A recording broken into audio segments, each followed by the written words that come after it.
بسم اللہ الرحمن الرحیم۔ السلام علیکم عزیز طلباء و طالبات، امید کرتا ہوں کہ آپ سب خیر و عافیت سے ہوں گے۔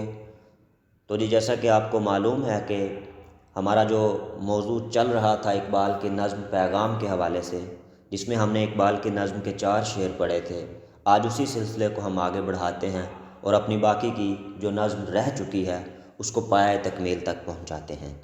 تو اس کا شعر نمبر 5 سماعت فرمائیے۔ وائے نادانی کہ تو محتاج ساقی ہو گیا، وائے نادانی کہ تو محتاج ساقی ہو گیا، میں بھی تو مینا بھی تو ساقی بھی تو محفل بھی تو۔ وائے یعنی کہ اس کے معنی بنیں گے افسوس کے، نادانی کم عقلی بے وقوفی کو کہتے ہیں، محتاجی کہتے ہیں کسی دوسرے پر انحصار کرنے والا، ساقی شراب پلانے والا ہوتا ہے، اور میں کو شراب کہتے ہیں، مینا کسے کہتے ہیں صراحی اور جام کو۔ مفہوم دیکھیں، تو مغرب سے بھیک مانگنے لگا، افسوس ہے تیری حماقت پر، تو خود ہی ساقی ہے محفل بھی تو خود ہے۔ یعنی کہ اقبال نے کہا کہ اے مسلمان، اے انسان، اے نوجوان، تو کیوں دوسروں سے بھیک مانگ رہا ہے؟ تو مغرب والوں کے سامنے کیوں ہاتھ پھیلا رہا ہے؟ جبکہ مغرب والوں نے تو خود تیرے آباء و اجداد کی وراثت سے جو ہے وہ بھیک لی ہوئی ہے۔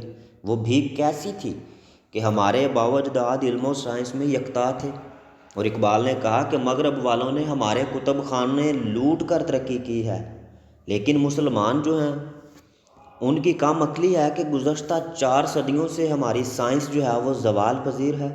آج کیمسٹری، فزکس، بایو کوئی کتاب اٹھا کر دیکھ لیجیے، مصنف انگریز ہوگا۔ اسی بات پر علامہ اقبال افسردہ ہیں، اور اسی وجہ سے اقبال کہتے نظر آئے ہیں کہ اے مسلمان، تیرے آباء و اجداد کی حیثیت تو فانوس کی سی تھی جن سے ساری دنیا روشنی حاصل کر رہی تھی، پھر تو کس بھول میں ہے؟ تو کس کا انتظار کر رہا ہے؟ تو بھی فانوس ہے، بس تو اپنی روشنی کی حقیقت یا اپنی اصلیت کو جو ہے وہ پہچان اور اس تک رسائی حاصل کر، اور سورج کی طرح روشنی بکھیرنے والا بن۔ اب اس میں حوالے کے لیے شعر دیکھیں۔ اٹھ کے اب بزم جہاں کا اور ہی انداز ہے، اٹھ کہ اب بزم جہاں کا اور ہی انداز ہے، مشرق و مغرب میں تیرے دور کا آغاز ہے، دیار عشق میں اپنا مقام پیدا کر، دیار عشق میں اپنا مقام پیدا کر، نیا زمانہ نئے صبح و شام پیدا کر۔ شعر نمبر 2 دیکھیں۔ شعلہ بن کر پھونک دے خاشاک غیر اللہ کو، شعلہ بن کر پھونک دے خاشاک غیر اللہ کو، خوف باطل کیا کہ ہے غارت گرے باطل بھی تو۔ یعنی خوف باطل کیا کہ ہے غارت غرے باطل بھی تو، یعنی خاشاک کوڑا کرکٹ، غیر اللہ اللہ کے سوا جو کچھ بھی ہے، خاشاک غیر اللہ یعنی کہ اللہ کے سوا سب کچھ، غارت گر تباہ کرنے والا۔ اب اس میں کہتے ہیں کہ اے مسلمان، تو شعلہ بن کر باطل قوتوں کو گھاس پھوس کی طرح بھسم کر دے، تجھے باطل قوتوں سے ڈر کیسا، کیونکہ تو انہیں تباہ کرنے والا ہے۔ اب اس میں وہ کہتے ہیں کہ تو ایسی قوت بن جا، تو اپنی حقیقت اور اپنی اصلیت کو پہچان کے اپنے حکمت عملیاں ایسی بنا جا کہ تیرے سامنے پھر کوئی بھی باطل قوت آئے تو پھر تجھے اس سے ڈر محسوس نہ ہو، بلکہ تو بالکل ایسے ہو جائے جس طرح جس طرح آگ جو ہے یا شعلہ جو ہے وہ گھاس پھوس کو جو ہے وہ جلا کر راکھ کر دیتا ہے، بھسم کر دیتا ہے، اور ویسے بن جا جس طرح اگر سیلاب آئے تو سیلاب اپنے راستے میں آنے والی ہر رکاوٹ کو جو ہے وہ نیست و نابود کر دیتا ہے اور بہا کے لے جاتا ہے۔ بالکل ایسے ہی تم بھی راہ حق میں رکاوٹ بننے والے ہر کسی کو یا تو اپنے آنگن میں سمیٹ لو، یا اسلام کے سایہ عاطف میں پناہ دو، یا پھر ایسے سرکش درختوں کو جڑوں سے اکھاڑ ڈالو۔ یعنی جو خدا کی یکتائی کے منکر ہیں، جبکہ خدا ازلی و ابدی یکتا شہنشاہ ہے۔ یعنی کہ تجھے پھر جو بندہ بھی ایسا نظر آئے جو اللہ کی ذات سے یا اللہ کی یکتائی کا منکر ہو تو پھر اس کو تو جڑوں سے اکھاڑ کے پھینک دے، اس کے سامنے کسی قسم کا خوف محسوس نہیں کرنا، کیونکہ تیرے آباء و اجداد میں ایسے لوگ موجود ہیں جن کو مثال کے طور پر پیش کیا جا سکتا ہے، اور تاریخ ایسی کئی بے شمار مثالوں سے بھری ہوئی ہے۔ مثال کے طور پر پہلی شخصیت سلطان الپ ارسلان، جس نے 15,000 مجاہدین کے ساتھ مخالف دشمن کا جو ہے وہ 6 لاکھ کی تعداد جو رکھتے تھے ان کا مقابلہ کیا اور ان کو چنے چبوا دیے۔ سلطان صلاح الدین ایوبی ہیں جنہوں نے صرف 40,000 لشکر کے ساتھ 8 لاکھ کے لشکر کو، جو یورپ کا 8 لاکھ کی تعداد پر لشکر تھا، اس کو عبرتناک جو ہے وہ شکست دی۔ اسی طرح خالد بن ولید ہیں، لاکھوں رومیوں کو انہوں نے جو ہے لاکھوں رومیوں سے انہوں نے سینکڑوں مسلمانوں کو بچایا، جن کی لاکھوں میں رومیوں کی لاکھوں میں تعداد تھی، اور ہمارے سینکڑوں کی تعداد میں مسلمان جو ہیں وہ انہوں نے غلام بنا رکھے تھے، باندی بنا رکھے تھے۔ اور کس نے چھڑوائے؟ خالد بن ولید نے۔ طارق بن زیاد ہیں، 8,000 فوج کے ساتھ 1 لاکھ لشکر کا جو ہے وہ انہوں نے مقابلہ کیا، صرف 8,000 فوجی تھے، اور 1 لاکھ کا جو لشکر تھا اس کا انہوں نے مقابلہ کیا اور اس کو شکست دی۔ اسی طرح بے شمار مثالیں ہیں۔ ہارون رشید ہیں، اس کے بعد آپ کو ملتی ہیں کسریٰ کی فوجوں میں آپ کو واقعات ملتے ہیں۔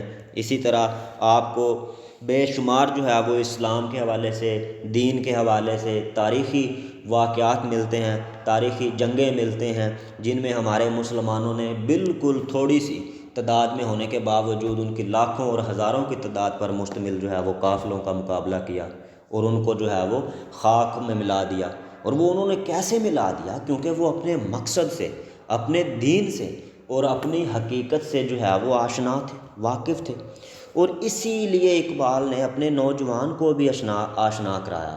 اقبال اپنے نوجوان کو بھی آشنا کر رہے ہیں کہ تیری حیثیت باطل کے لیے موت کی سی ہے، لہٰذا تمہیں ہرگز بھی خوف نہیں کھانا چاہیے۔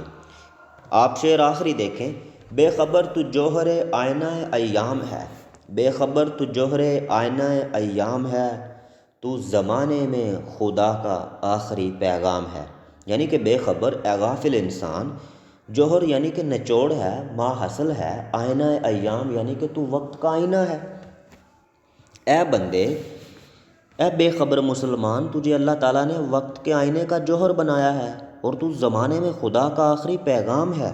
یعنی اب کیا، مخلوق تو اللہ کی بے شمار ہے، لیکن اللہ نے انسان ہی کو کیوں اشرف المخلوقات میں جو ہے وہ شمار کیا؟ انسان کو ہی کیوں ایسا درجہ دیا؟ انسان کو ہی کیوں اپنا نائب مقرر کیا؟ انسان ہی کو جو ہے وہ اپنا آخری پیغام کیوں بنایا؟ کیونکہ اقبال کہتے ہیں کہ اس عالمی آئینے کی چمک جو ہے وہ انسان سے ہے، اس دنیا کی چمک جو ہے وہ انسان سے ہے، انسان یعنی آدمی سے ہے، اللہ کے بندے سے ہے، مرد مومن سے ہے۔ جس طرح چمک اور جلا کے بغیر ایک آئینہ بیکار ہوتا ہے، اقبال نے کہا کہ اسی طرح یہ عالم، اسی طرح یہ دنیا جو ہے وہ انسان کے بغیر جو ہے وہ بیکار ہے، ادھوری ہے۔ اور اس میں اقبال نے اپنے بندے کو اور اپنے مسلمان کو، اپنے نوجوان کو مخاطب کیا کہ تیرے بغیر اس کائنات کی وہی حیثیت ہے جو شیشے کی جلا کے بغیر ہوتی ہے۔ جلا کے بغیر یعنی کہ روشنی کے بغیر ہوتی ہے۔ گویا ہر شے کو مسلمان کے دم قدم سے سب بات ہے۔ کائنات کا وجود مسلمان ہی کے دم سے ہے، کائنات کا نظام مسلمان ہی سے ہے۔ مسلمان ہے، انسان ہے تو کائنات ہے، اگر مسلمان یا انسان نہیں تو یہ کائنات ادھوری ہے۔ اور انسان کے حوالے میں اگر آپ دیکھیں تو سب سے پیاری شخصیت، سب سے کامل شخصیت جو آپ کو ملتی ہے وہ حضرت محمد صلی اللہ علیہ وسلم کی ہے۔ اور اقبال نے کہا کہ تمہیں فخر ہونا چاہیے کہ تم امت محمدی ہو، اور پھر خدا کی آخری امت ہو۔ ظاہر ہے اگر یہی امت ختم ہو جائے گی تو پھر کائنات خدا کی تسبیح سے خالی ہو جائے گی، پھر اس دنیا کا رہنا محال ہوگا، کیونکہ اس دنیا پر قیامت نہ آنے کی وجہ فقط امت محمدی صلی اللہ علیہ وسلم کی موجودگی ہے۔ تو اقبال نے کہا کہ جب تجھے اتنی بڑی فضیلت دے دی گئی ہے تو پھر تو بھی امت محمدی جیسی جو ہے اپنے اندر اضطرابی پیدا کر، اپنے اندر بے چینی پیدا کر، اور پھر جس طرح محمد رسول صلی اللہ علیہ وآلہ وسلم نے، ان کے صحابہ اکرام نے، اور ان کے بعد جو ہے وہ امت محمدی جو تھی، محمد رسول کی پیروی کرنے والے جو لوگ تھے، جنہوں نے پھر ویسے زندگیاں گزاری اور راہ حق پر جو ہے وہ ڈٹے رہے، اور اپنی جانوں کو بھی قربان کر دیا، اور اپنے مال کی بھی جو ہے وہ پرواہ نہ کی، اپنی جانوں کی بھی پرواہ نہ کی، اور سب کچھ جو ہے وہ اپنے دین اور اپنے اسلام اور اللہ کی راہ پر جو ہے وہ نچھاور کر دیا، اور اپنا ایک نام اور مقام پیدا کیا۔ تو اے نوجوان، اے مسلمان، اے کسان، تو بھی بالکل ویسا ہی ہو جا۔